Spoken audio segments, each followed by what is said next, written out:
So much has changed since I've last seen you. Of course, I can't see you. That technology, it exists. We don't use it, but you can see me and you can definitely hear me.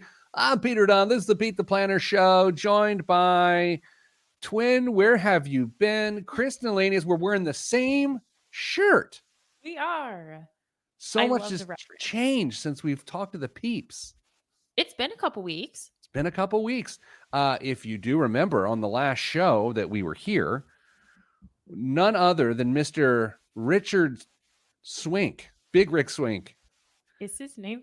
I don't know. I just went with Richard Swink. Big Rick Swink said, "Hey, you need to be rucking." I was looking for a hobby, a habit, a hobby habit. Yeah.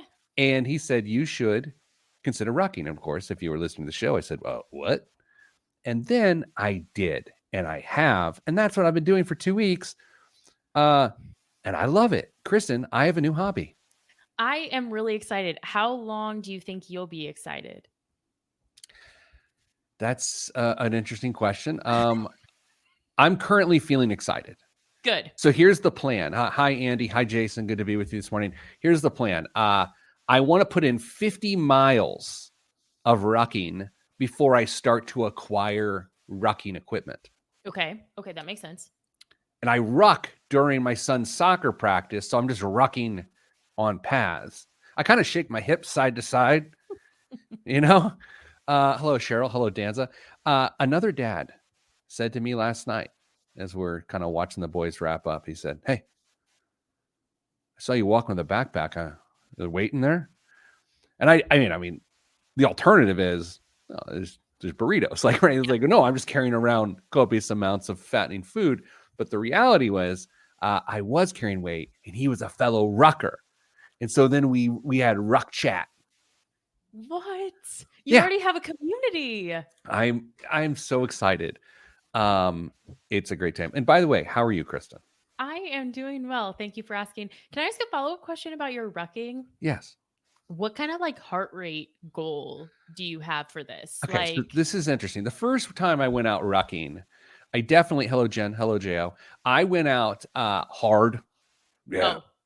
But I also didn't have that much weight. But I was also doing like this pretty big hill in a park by my house, and I'd go up it and then go down it and go up it and do 3 times.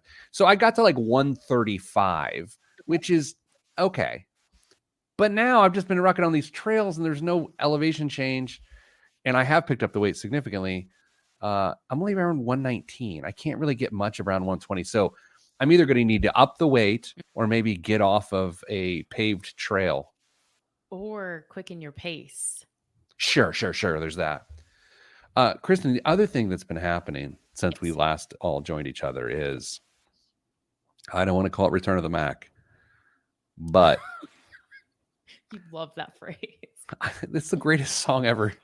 This is like, sometimes I like to laugh about our generational differences, yours and mine, and sometimes they're endearing and fun. But you not realizing how great of a song Return of the Mac is in itself actually offensive. Do you want to make it worse? Oh God. I mean, can it get worse than you've never heard the song? Well, my only reference to the song is that stupid Macklemore. Anyway, I'm back on social media for a reason, which will be unveiled sometime soon.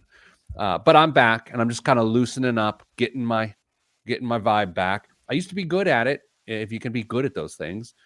And now I'm back testing out some muscles. I've got a big project I'm working on. And so I'm like, let's go ahead and see if I can entertain the folks a little bit.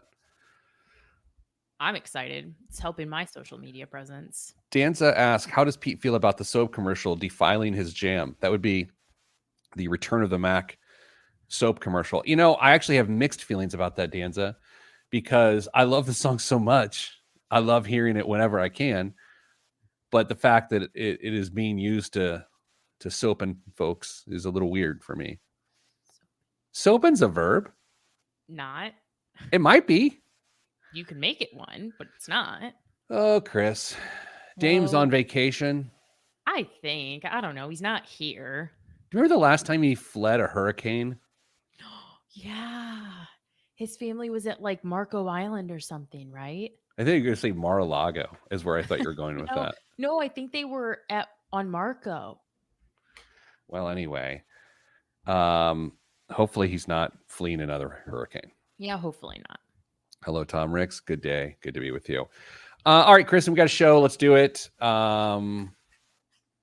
Anything else we need to cover before we do the show? We got some email questions. We got a little game since I'm in the a social media darling once again. We're gonna do a trendy financial game and clip it up into the videos and put it into the space. Great. Last question, have you noticed in your cutting videos that you rarely look at Dame and I when we're talking? Wow. That's just. I feel like we've turned a corner into. I'm just Let's curious. let's give feedback. I'm just curious if you've noticed that in your clipping. Can I tell you something? That this is true. This is true. I noticed this about myself in college. I love to eat. No, that's not the point I was wanted to make. I can't take notes, and sometimes I listen and absorb people best when I'm not looking at them. That's fair. That's what I know about myself. That's fair. Is that BS? Maybe, but it feels right. Anyway. Okay. Anywho's, so. so anyway, follow me on all the plats. Do people call them plats? No, it's not land. We're not like pulling out the plot book here. I did make my way to TikTok. I thought for sure that was not real. I No, literally it's sent true. a screenshot to you and Damon was like, "Is this Ellie?" But I'm such a boomer with it that like I got issued one of those dumb names, like a bot name, Like and I have to wait. Yeah. And I have to wait 30 days to change it to Pete the Planner. That's awesome. And of course, some idiot is gonna, now that I said that publicly, is gonna take Pete the Planner before I can get there. Dang it. In 3, 2, 1. This week on the Pete the Planner Show, we answer your money questions. Here's how the show works. You email us askpete at petetheplanner.com. That's askpete at petetheplanner.com, and we'll answer your questions on the air. We're going to do just that in just a bit. Now, you're listening to this on the radio or you're listening on a podcast, but you can also watch the show at youtube.com/Pete the Planner. Be sure to like, subscribe, and hit that notification button. Hello, Kristen. How are you? I'm doing well. How are you? Oh, selling out. All right, Kristen, we've got questions and I'm going to read them. Good day, Kristen and Co. My employer is updating their existing 401k plan that will allow employees more investment options with varying ranges of risk.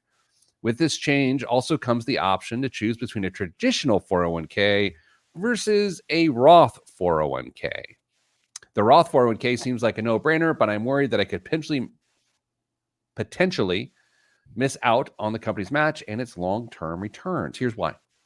Since the start of 2021, I've contributed 75,000 American dollars, and the company is matched with 68,000 because we have a 90% match. So I've been nearly maxing out each year in the traditional 401k, and that from a budget standpoint is right at my maximum. So I have a math question for you. No. Oh man, where's Dame? Is it financially better to keep contributing to the traditional 401k just to take advantage of the additional company match that I'd be able to garner? Or do I elect to start contributing entirely to the Roth 401k, even though I can't max it out and thus won't get as much company match? I realize this is also perhaps a political question because who knows what the future looks like from a tax standpoint. Other notables currently 40 years old with 25 years left. Do they mean on the planet or in their working career? Hopefully not both. It's not an all or nothing in terms of contribution. We can go 60% towards Roth and 40% towards traditional. We can also make changes at any time and as often as we like. Thanks so much. Stay getting money, Todd. Wow. Too Short's name is Todd. What? Too Short, the rapper. Oh, we've lost me again. Jiminy Christmas. Kristen, what do you think about the actual financial question at hand? Okay. Can I ask you if you what is a 90% match? Do you think that He said about, I mean, he said approximately 90% match. So I think he was just equating his contributions to theirs. Uh, that's what I think too. But the reason why it would be nice to have that clarity is to know exactly when does that match cap out. Like, is it a safe harbor? Is it, a dollar for dollar to a certain percent and then 50% to another percent? That part would be kind of nice to know.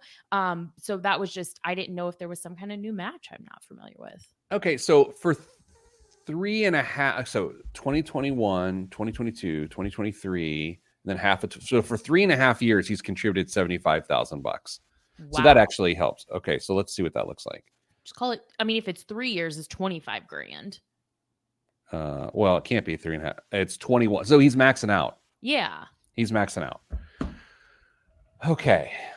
And they've put in 68,000 over the same time frame. That doesn't even make sense. They've put in about 19,000. That's what I'm saying. Whoa. First of all, kudos, because I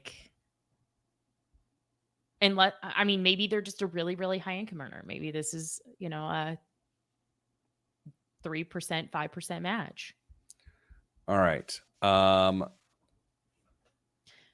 do you think? Here's what I think is I feel like they gave us the answer and it seems so obvious that they are questioning whether it's this obvious, which is you contribute to both and take as much of the match as you can. Like, why not? Yeah, that's what I would do. Like I don't, that's where your earliest question goes. To max out the match, does he have to put in the max contribution? Like the max IRS contribution? Because he's making it seem that way. Yeah, but surely not. And then also, the employer contribution is going to be going into the traditional anyway. So he can overload his 401k Roth, and then his contribution and the employer contribution can make up a better, heftier weighting in the traditional. His point was, yeah, that's true. Yeah, because he's like, well, I can't max out the Roth 401k because of their tax situation, is what he's saying. Is that what he's saying? So, let's see, or do I elect to start contributing entirely to the Roth 401k, even though I can't max it out and thus won't get as much company match? Well, then you go back to your point. If that happens to be true, then just do both. Yeah. I think it's an incredibly simple answer. I think so. And I think that's why it's tripping this person up. They seem to be doing a great job. They're saving aggressively. And that's sometimes when it's the most difficult to make a financial decision is when you're in this phase of you're ready to take action and then you're second guessing yourself because surely I'm missing something here. I know we don't generally love rules of thumb because they can be dangerous, and they're also not inclusive of pets because they don't have opposable thumbs. True. That's true. We say that all the time at my house. Really? Yeah. In what way? That the dogs can't contribute because they have no thumbs. Yeah, that's true. I mean, what are they going to do? Argue with us by giving us a thumbs down? They can't. Oh. Kristen, do you have a rule of thumb when you advise people about a Roth 401k as opposed to a traditional? Do you just go about it depends on your view of taxation for the next few decades? Is that your thing? Yes, but I find that so often if we dig into this, someone is putting the metaphorical cart before the horse in terms of choosing which vehicle they need to contribute to. And really the important thing is, are we saving enough? Are we on track for our retirement goals? And the taxation in a lot of those conversations is the least important thing to me. And that's usually what I find is like this question is kind of, I don't know if it's the logical fallacy would be a red herring, but we're distracting from what is the real question, which is, are you saving enough for retirement? Yeah. So I think a very small percentage of people really should engage in the margins, right? Which is to say, we max out, our tax situation is this, we have these political predictions of the way things are going to go, and therefore we're going to do a Roth versus a traditional. And I always like to say this, and I actually kind of dislike saying it, but I think it's important to say. You want to talk about tax law changes, one that would really mess this entire thing up? I know, I was thinking it. is if the Roth goes away or if Roth becomes taxed. And I don't believe it is in any way imminent, but I also don't believe it's out of the realm of possibility. Yeah, because of the lever of uh surplus or funds that could provide 100%, because this decision is, if we talk about the political angle, is based on two different potential concerns, which is, what do future tax rates look like, but also, is this money truly going to be protected from taxation forever? Speaking of unpopular ideas, what if what if the Social Security problem was fixed by taxing Roth IRA withdrawals? I would be really upset because I didn't create either of those problems. Yeah, but you still got to solve the problem in front of you. As one might say, it's not your fault, but it may be your problem. Yeah, I've had enough of that. I'm telling you, in the next 20 years, there's going to be a politician bold enough to solve the Social Security problem. But I'm not sure once that came out of my mouth whether I really believe that or not. Oh, I don't know. I doubt it. Anyway, let's do this. Let's take a break. Everyone calm down. Let's apologize to your dogs. And we'll come back. We have another question. This one is about living paycheck to paycheck, I think. I saw those words in the email, so that's what it's about. That's next on the Pete Planner Show. I'm Pete the Planner. Okay. Dame wasn't here to say that person would have to be committed to being a one-termer. Man, and plus we started talking about the government, and I could have just sent him. I don't know. He's doing a pretty good job. He's resisting it. Yeah. Yeah. Very Ron Swanson. Did I want to Google this before I say it on the air real quick. There's something I want to say. I just got to make sure it's true.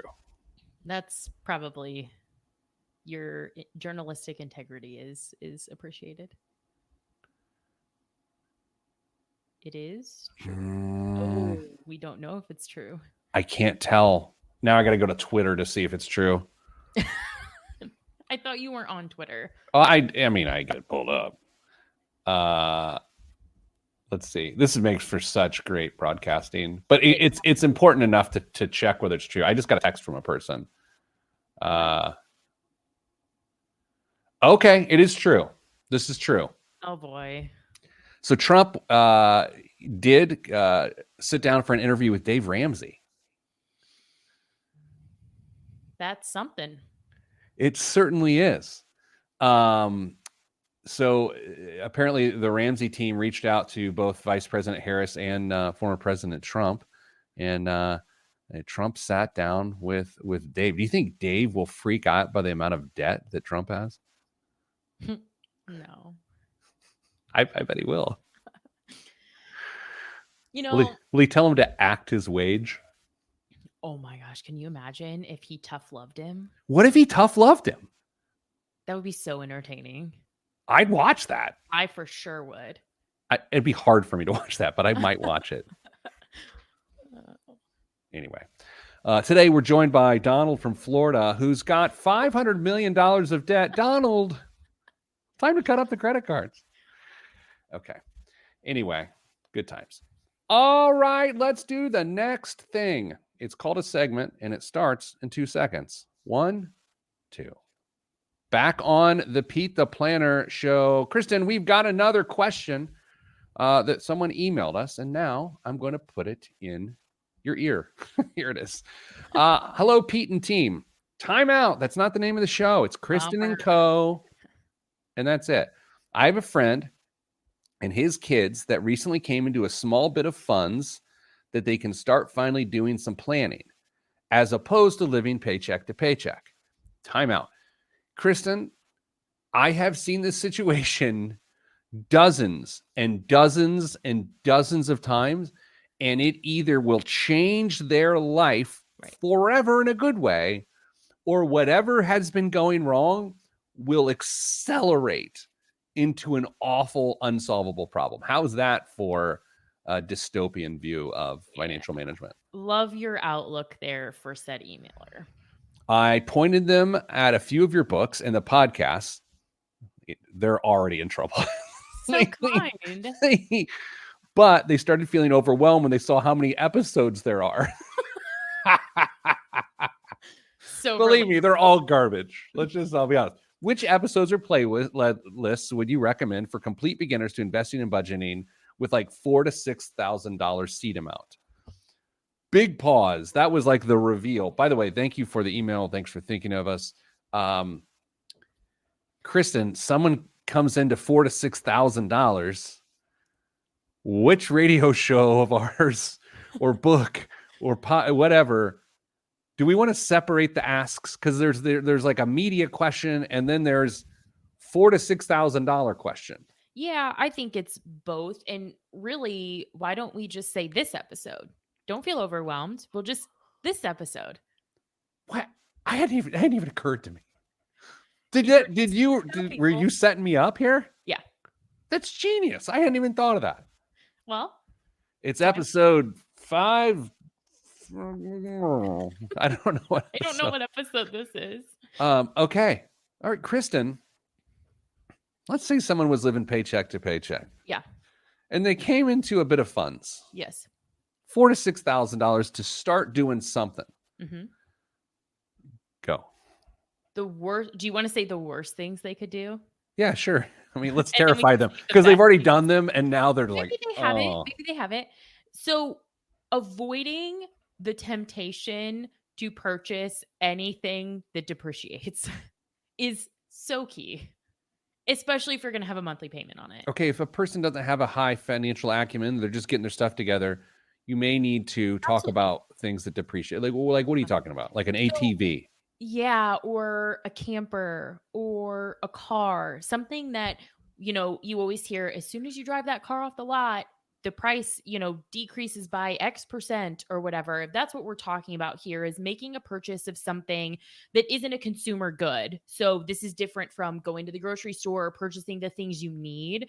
But I would say anything that decreases in value, particularly if you're going to kind of secure yourself to that monthly payment as well. Is it as clean as to say a purchase doesn't do it, or is it about what? Is this more about you can purchase investments, which you do purchase an investment, right, but no consumer purchases, and don't try to justify a single consumer purchase. None. Creating stability. None, because we as people can justify anything. We can justify anything. We needed this, especially if they have children. The kids needed it. The kids, they really needed it. And it doesn't, whether that is objectively true or not, does not help their financial stability and the potential progress or this like momentum that they're trying to build. I certainly get your point and I get my point, but I will throw one wrench in the spoke of that. What if they bought like a commercial mower and started a landscaping business? That's different, right? I feel that that's different. Okay. What other things should they not do with their $4,000 to $6,000 of seed money? They should not, assuming I read this as this is really their fresh start, because paycheck to paycheck to having money to me sounds like we don't have an emergency fund. So tying up this money is not something to do, even if it feels like a good decision. So don't put it in a Robinhood account. Don't put it in a Fidelity account. Cash is king. I got nervous reading this the first time because I was like, there's no way they have an emergency fund. So the seed amount literally is just going to an emergency fund. Exactly. Here's the other thing, and this sounds negative. It's not meant to be. It's just an observation. Here's the other thing about novice investors that always scares me a little bit is the relative nature of good returns. Okay, so Kristen, if you have $4,000 and I say, hey, there's a scenario in which at the end of this year, best case scenario, you have $400 more than you had starting at the year within that investment, which would be a 10% return. Right. It's not uncommon for a person to hear that and be like, no, I'm looking to double my money, or at least I'd have $1,000. It's like, that's a 25% return. And a novice investor doesn't necessarily have anything other than luck that could lead to a consistent 25% return. Yeah, you're exactly right. It's just lack of exposure, and there's nothing wrong with that. It's nothing to be ashamed about or to feel any negative type of emotions toward. It's just this is likely a new reality for them, and setting proper expectations is key. Yeah, I even think about my kids. It's like, okay, maybe they do something. They got $100. All right, well, let's teach them how to invest. Next year, you have $105 or $108, Right. and they're like, "What? Why didn't I just spend it?" It's hard to explain that to people. However, when you got $1 million, Right. $1 million, it's $50,000 to $80,000 Hmm. that you get for doing nothing. And I know it's not even a point. I'm not even making a point. I'm literally just stating math on a radio show slash podcast slash live stream and social media. If you have $1 million, it's so much easier to passively make income as opposed to having $100. Again, I'm not making a point. I'm stating math. Great. So excited. Now, what should they do though? I mean, the worst answer ever. It's the best answer ever. It's just the boringest answer ever. Just put it in an emergency fund. Put it in a high yield savings account that is not linked to your checking account. Hmm. I years ago when I was a brash young man, now I'm a slightly brash older man. Hmm. I used to say things like, make sure your savings isn't connected to your checking account. That way you don't risk running out of money. And while I believe that at the time, and I still arguably believe it, and I did it personally at the time, it's not that realistic in sort of the way money works today. But I do believe that someone in this situation needs to protect themselves from their money. They probably just need like a high yield account and then just do their best to not touch it. Yeah. And I would say something for these people to do is start to learn about the things that they are closer to being able to do with consistency. So they are closer to being able to invest discretionary income. They are closer to maybe debt repayment goals if there's outstanding debt. This money did allow you to. It changed the timeline on whatever your financial goals are. So start learning about the things that are next so that when you're ready to make those decisions, you don't feel overwhelmed by both the fact that you have to make a decision, which is so hard when it comes to your personal finances, and trying to learn about the best things to do when it comes to making decisions. That's a monster of a point. Like you have to do the hard work of Mhm. figuring out all the things that you have to do, getting them down, understanding them so they don't overwhelm you as they occur to you, Yep. because the first idea that comes to you is what's going to take the money. Hmm. That is, let that be the takeaway here. Everyone listening should do that. Go ahead, indulge in all the things we need to do. It will overwhelm you. It will upset you, but it will protect you from letting your money just go to the loudest chirping bird that comes your way. And it's with that we take a break. I'm Pete the Planner. Kristen, great point. Thank you. Oh, man. My phone, my Slack. I got to know better. By the way, my brother and Rick Swink made it to the show today. Yeah, we're Ruck brothers. We are. I love how we all have different things in common with Rick. Rick and I are Forerunner fans. You guys have this rucking thing. He and Dame love pocket knives and flashlights. I feel like we all just connect with Rick in different ways. I'm telling you, on my first ruck, I'm walking. I'm rucking. Actually, I saw some other people that were walking. I was rucking. I didn't even wave to them. They gave me I was like, different sport. I wanted a blade on me. Like I wanted steel at my hip.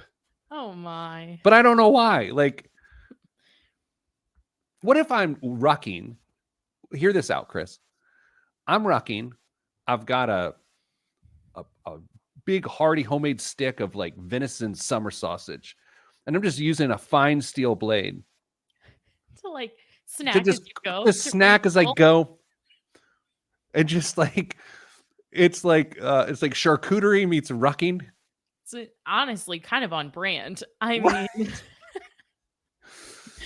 uh, Oh man, Wait, he says he lives in the sticks now. I thought he did before. Sorry, No. Rick. That was a misconception on our part, I feel. Jordan says Pete with the bikers versus motor scooters mentality. Absolutely. And Rick Swink comes over the top. Meat snacks are the best snacks for rucking. I kind of felt that. I feel like you needed like animal protein. Nah. I like when you're working out really simple sugars. I eat Skittles. I will note this, and we'll move on from the rucking conversation because some people don't care. And by some people, I mean quite literally everyone. When I was rucking, this was last night, I encountered a squirrel, just a classic small woodland creature. And it looked at me with respect. It did. I'm not kidding. Not fear or indifference, but respect. Have you ever seen respect on a squirrel's face? I have not reached that level yet. Not surprising. You're not me. It was a cute respect, Yeah. Okay. All right, let's do this. I'm going to be driving in a hurricane tonight to St. Louis. I don't think that's true. No, I mean the remnants of a tropical storm. I don't know how that works.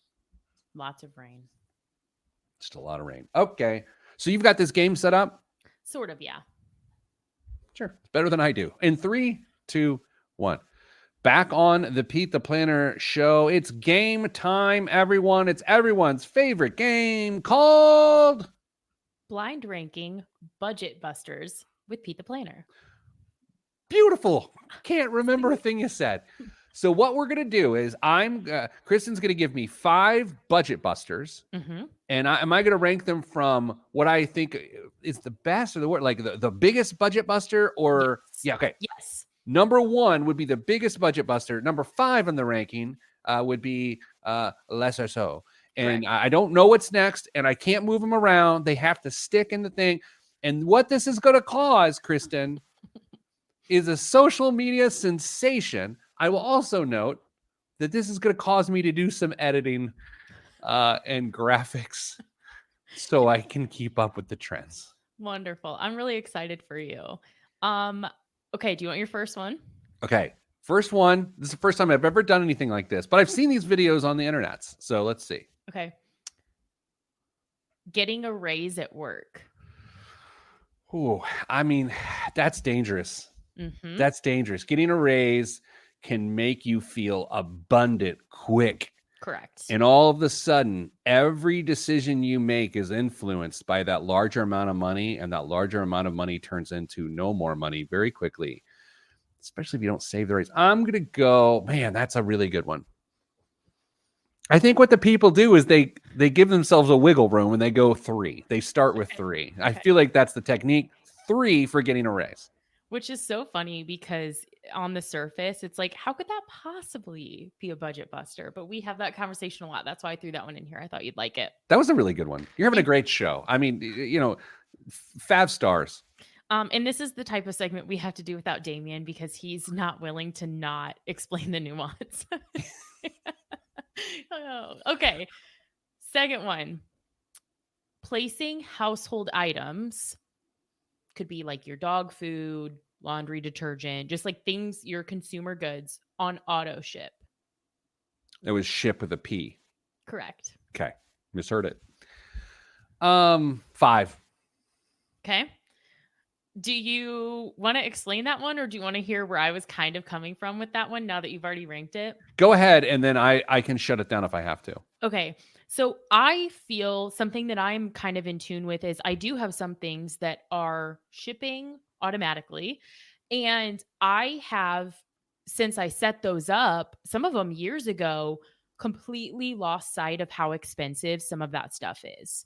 Like we talked about this Pete, time. We talked about this a while ago on the show, which is the FOOD that my dogs consume. And it has gone up like 70% since the start of the pandemic. But the reality is I'm so unaware of that rising cost because it just shows up at my house every 3 weeks. And it's in this case, the dogs and the cats are eating is what you're telling me. That's exactly what I'm saying. subject versus object. Right. Excellent. Keep it at 5. Don't care. Okay. Going to the grocery store without a list. Oh, man. This is a problem for me on Sundays when I make a big family meal. Yep. I took Ted with me last time, and he was throwing stuff in the cart, and I'm like, brother, we're going to do it. Like, it got weird. We're really broing out right now. But still, I know there's some stuff to come here. I'm going 4. I'm going 4, but that is a problem for me. Yeah, that's exactly where I was coming from with it too. Is for me, this is not a problem. This is not a problem. I don't need a list. I'm not buying things I don't need. I don't find there to be like, I think it's a marketing thing. I'm not easily drawn in by packaging or things like that. However, my roommate cannot be sent unsupervised to the grocery store. It's just not. He comes home and he's like, I have Oreos and this and that. And I'm like, none of that was on the list. As we're doing this, which I'm enjoying, this is a good time, and it might make something special on the back end. I'm just terrified of how in the world I'm going to edit this down to 1 minute for YouTube Shorts. YouTube, they can only be a minute? On YouTube Shorts, I'll have to do a part 2, which is annoying. Oh, people hate that. Yeah, I'm not trying to get people to hate me. Anyway, next. Oh, do I have to? Yeah, next. Okay, so far I know where we're at. Yes. Taking a 401k loan. Okay.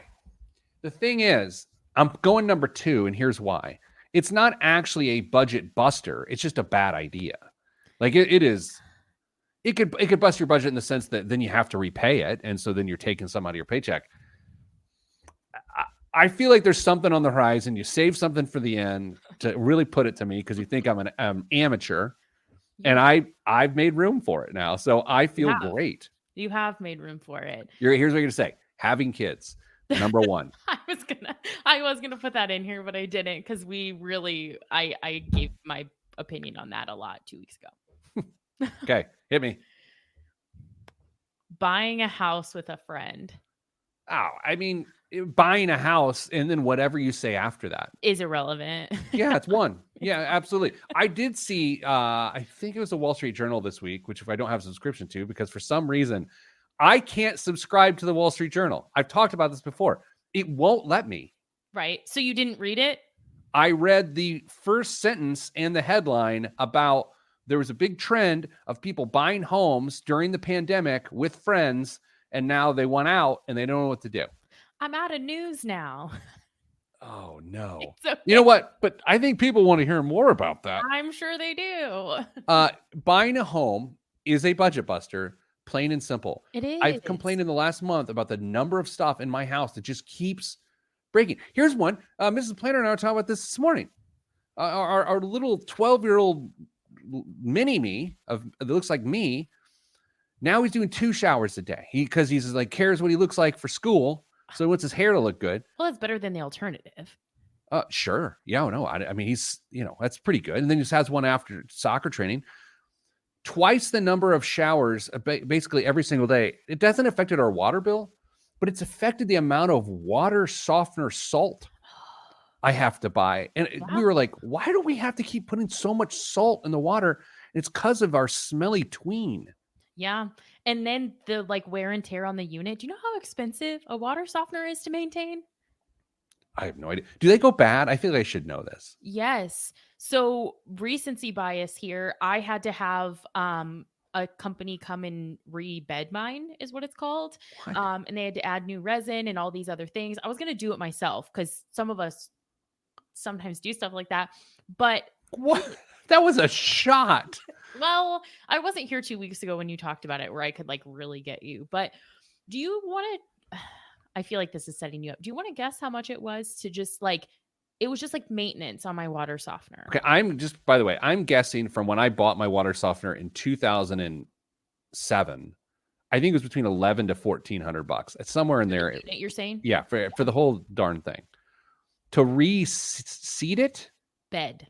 Whatever. Oh, $600? It was almost $400. And the kicker is that it's as old as me. Wow. 22 years old. I know. That's ancient. All right, I feel pretty good about my list. So number one, biggest budget buster is buying a home and then whatever words that come after it, right? Yeah. Number two is 401k loan because it just sort of shifts stuff. Number three was, what was it? Getting a raise. Getting a raise. Number four was not making a list at the grocery store. Mhm. And number five was what? Placing household items on auto ship. I don't think we have anything on auto ship. Really? Not a thing. Good for you guys. Do you remember the Tide buttons? Like you could get those Amazon buttons and Amazon just buttons. press it and Yeah. stuff. Do those still exist? I don't think so because I think it's just in your account. You don't have to push the button. It just says your household needs Tide every 3 months or whatever. I remember when those came out, I thought they were the coolest thing in the world. Same. I was like, this is genius. You just press a button when you need more detergent. But I never got one. I wish they had one for like summer sausage. Oh. For my rucks. All right, listen, let's take a break. I've got an outstanding biggest waste of money of the week. I've stolen Kristen's news. Her dogs don't have thumbs. All that is next on the Pete the Planner Show. I'm Pete the Planner. Ooh. Oh, listen to this. J.O., who I'll see her husband in St. Louis this weekend. Almost $7,000 to have the dying, becoming unsafe oak tree cut down from their yard. They had this giant, beautiful oak tree that they cut down. And of course, $7,000? $7,000 to have it cut down. I gotta take a second. What? Did they drive a Cybertruck into it or something? Like what?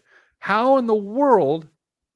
I mean, I'm not doubting that it cost $7,000. Same. Right. I'm just like, I just have never been in the market for a tree chopping.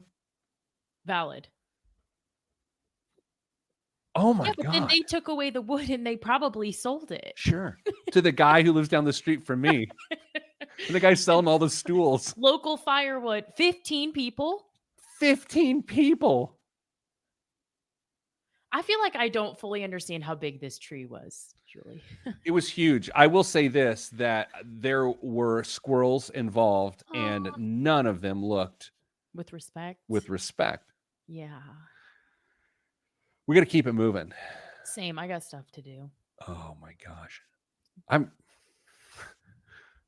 a little bit in shock. It takes a bit to get me. That one got me. That's so much money. So much money. It's like, what'd you do? Well, for the last 2 months, I went to work so I could cut down that there tree. What? I hate thinking about money in that respect. I worked this many hours to do this thing that I didn't want to do at all. Did I tell you? No, we haven't had a show since then. So at a high school football game last Friday night, I'm sitting there, right? And watching my daughter cheer. Flippity flappity. She does a great job. And there was this young girl sitting behind us, 14, 15 years old. She's talking to her friend and their mom. And she was like, they wanted to pay me $10 an hour. She goes, I wouldn't get out of bed for $10 an hour. So they're paying me $10.50. And it was like, wait, there's so much here. Number one, you wouldn't get out of bed for $10 an hour, which is above minimum wage as a 15-year-old. But we're in Carmel, so that made a lot of sense. But then the deal was done for 50 cents. For 50 cents more an hour. A 5% raise, yeah. Yeah. So we got that. For $10.50. I don't know what's funny. I wouldn't get out of bed for $10 an hour. Hearing like a little teen voice say that with that's funnier, or so they're paying me $10.50. It's like, man, you are a real have a hard bargain. Chop buster there. Okay. That's funny. In 3, 2, 1. This week's biggest waste of money of the week, right here on the Pete the Planner Show, is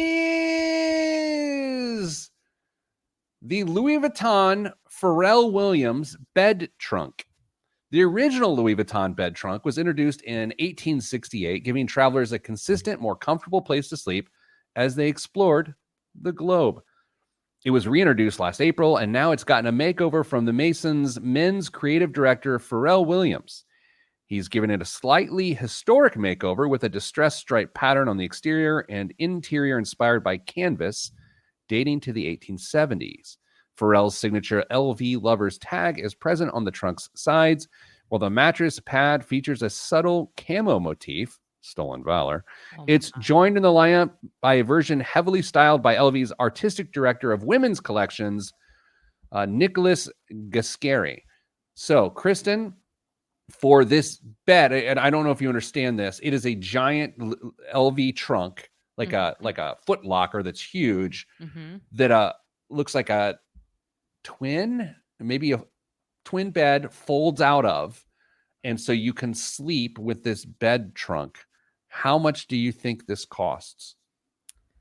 This is, for those not watching the live stream, is also giving Harry Potter, not Louis Vuitton.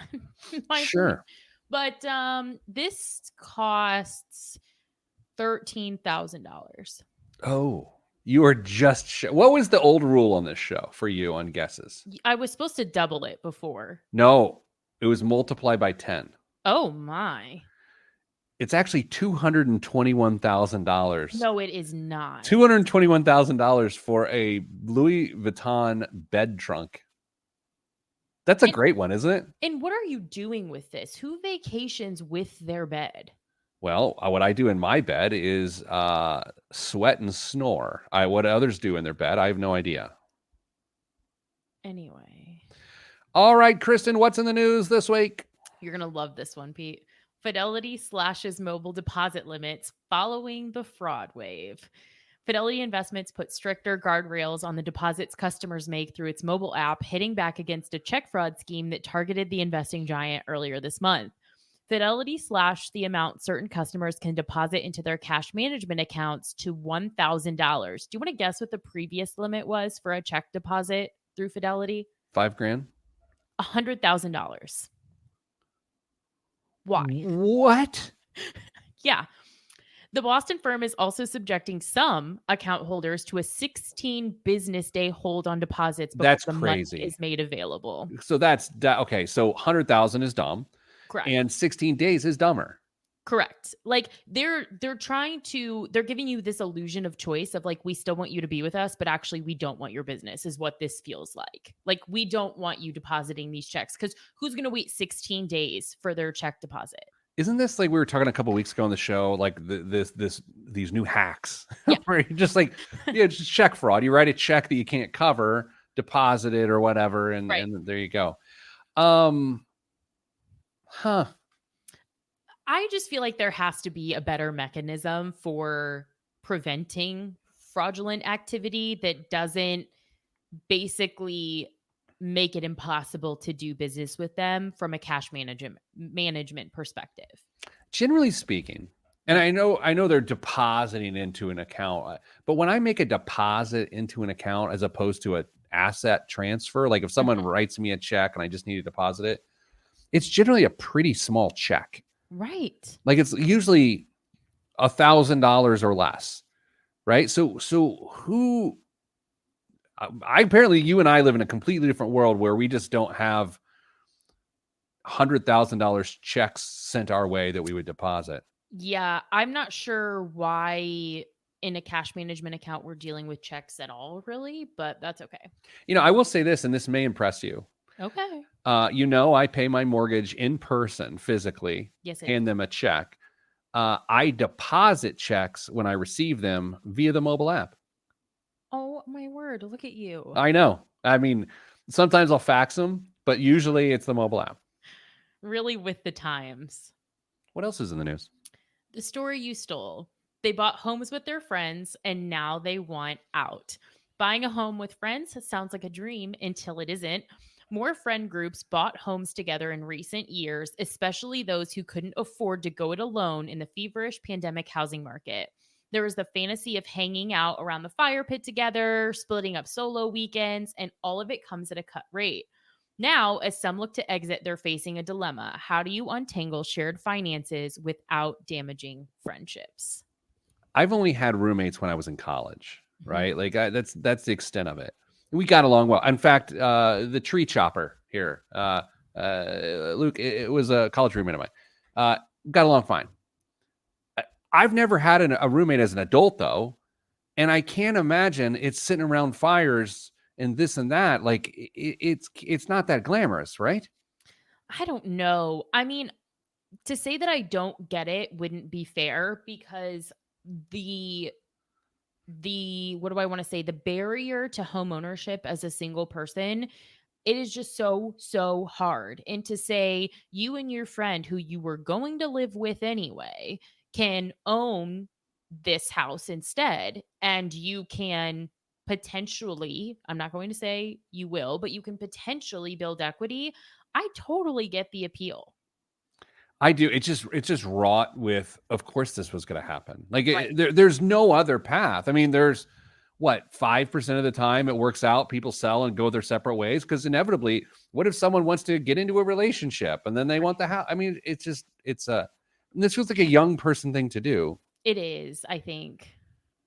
But it's the exit strategy, right? It's why one of the most controversial topics we talk about on the show is having a prenup.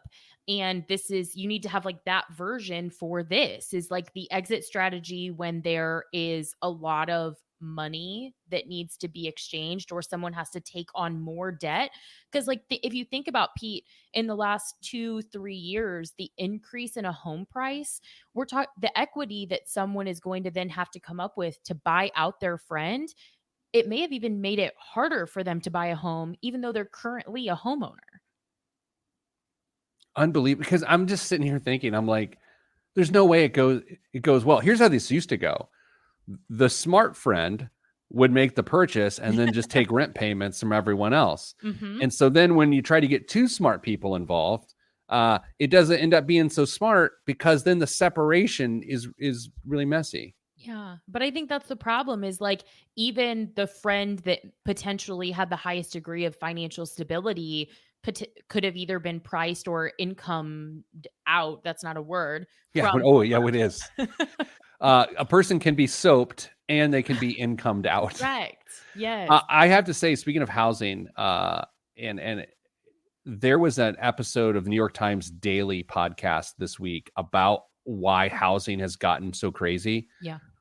One of the best podcast episodes I've ever listened to. Really? Highly recommend. Actually, I'm going to send it to you so you can send it to your team. It is really, really great. So we're recording this a week ending the 27th. So it's probably the 23rd, 24th episode, September 23rd, 24th episode of the Daily, New York Times Daily about housing. And it talks about, this started to go off the rails in modern times here after the housing meltdown of 2007, 2008.